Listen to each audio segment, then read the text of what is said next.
مردی اصیلم ز کس بیم ندارم، جز خاک وطن میل سروسیم ندارم. ما مردی اصیلم ز کس بیم ندارم، جز خاک وطن میل سروسیم ندارم. ما افسر جان بازی وطن ملت و کشور، با خیر سری طاعت و تعظیم ندارم. ما افسر جان بازی وطن ملت و کشور، با خیر سری طاعت و تعظیم ندارم. کشور حمایت مرزو برو بوم و فضایش، توأم به وطن ثروتی تقسیم ندارم.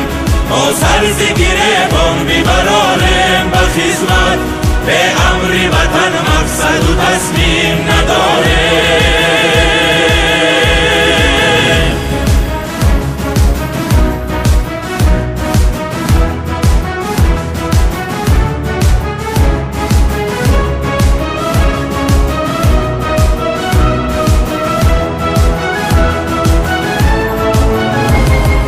راهی وطن جان بدیم از سریم، زین بیش دیگر گوهری تقدیم ندارم.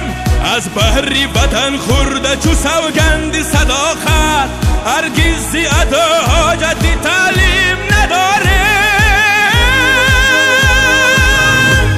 کشور حمایت مرزو برو بوم و فضایش، توأم به وطن ثروتی تقسیم ندارم.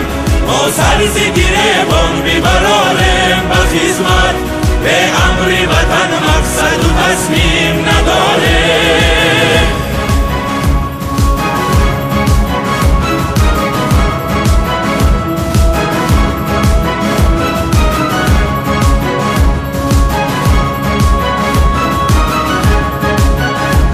ارتش همه تا به برسم و به نظامش، در نظم وطن مشکلی تنظیم ندارم.